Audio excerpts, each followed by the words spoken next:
جناب محمد تاج اڑیسہ سے عرض کرتے ہیں، السلام علیکم ورحمۃ اللہ وبرکاتہ۔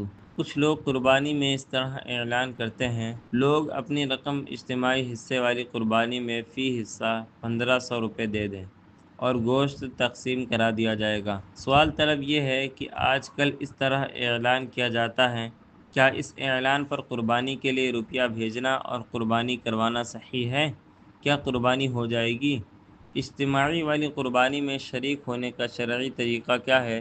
مکمل وضاحت کے ساتھ جواب عنایت فرما کے عند اللہ معذور ہوں۔ وعلیکم السلام ورحمۃ اللہ وبرکاتہ۔ اجتماعی قربانی میں جو اعلان کیا جاتا ہے، اگر وہ کسی ذمہ دار عالم کی نگرانی میں قربانی کا اہتمام ہو، ذمہ دار ادارہ کرائے جن پر اعتماد ہو اور شریعت کی پاسداری کرنے والے لوگ ہوں، تو پھر ان پر اعتماد کرنا چاہیے، بے اعتمادی کی کوئی وجہ نہیں ہے۔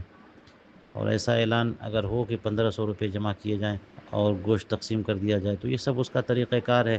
ظاہر ہے کہ جانور کی کوئی قیمت ہوگی جو معلوم ہوگی، تو اس کے اعتبار سے ریٹ انہوں نے ساتھ میں جو ہے قصاب کی اجرت ہے اور چارے یا جو کچھ بھی جانور کو کھلایا جاتا ہے اس کا پیسہ ہے اور دیگر اخراجات ہیں، یہ سب ملا جلا کے 1500 روپے انہوں نے متعین کیے ہوں گے، یا کم و بیش جو بھی جس طرح اعلان کرے، تو اس میں کوئی قباحت نہیں ہے۔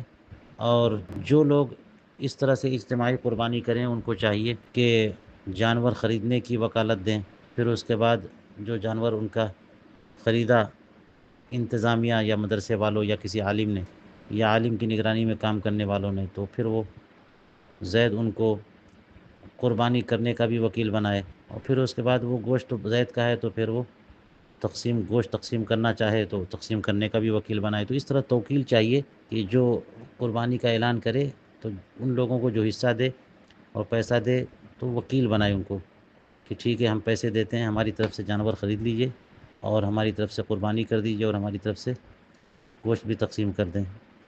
اور اسی اعتبار سے اگر کیا جائے تو اس میں کوئی شرعی قباحت نہیں ہے، اور انشاءاللہ قربانی ہو جائے گی۔ واللہ تعالی عالم بالصواب۔